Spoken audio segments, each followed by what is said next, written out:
recognizing that comprehensive transformation is the first step to solving the climate crisis. It's not some downline someday thing.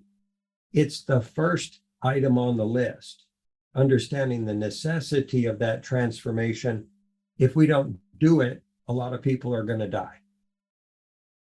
That's not a criticism. It's just, as far as we understand, a fact. So there are many different items on that list, some of which we want to go into in this moment, and for a variety of reasons, ego dissolution reasons, by the way. We would not want to delineate some of those steps because there are people right now that are looking at making potentially trillions of dollars on the climate crisis.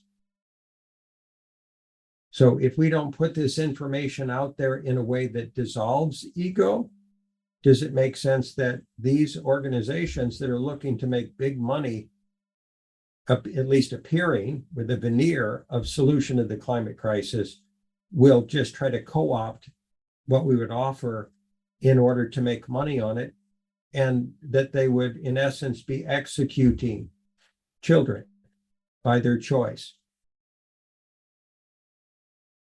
How exacting was that statement? How necessarily precise? How deep are we cutting in this moment?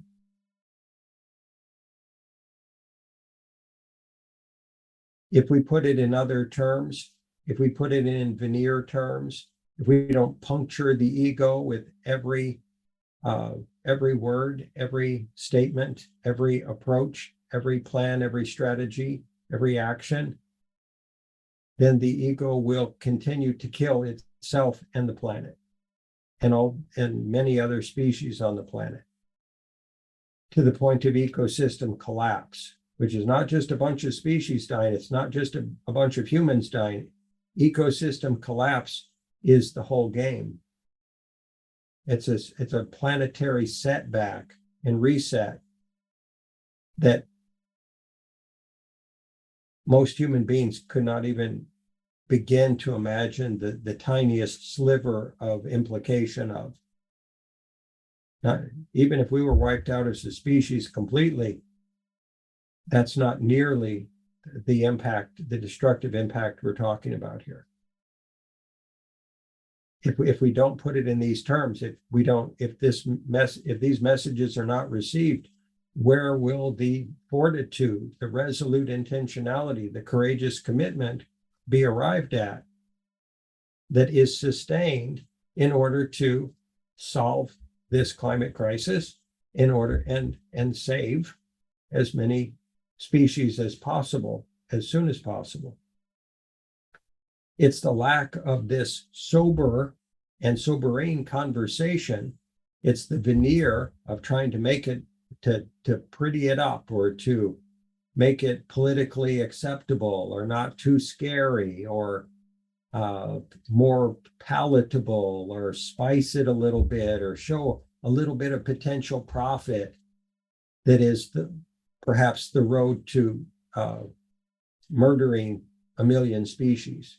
Not just killing them, murdering them by 2050. We're choosing our language here very precisely because it's almost 2023. Just so we make mention of this, the planet Saturn is now in the sign of Aquarius. It has not been in the sign of Aquarius since 1994. When it originally shifted into Aquarius. In 1994, the internet began. How much has the world been transformed by that evolutionary development?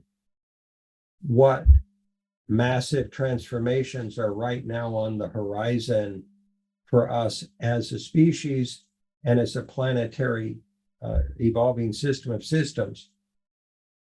And what are likely to unfold over the next few years very rapidly?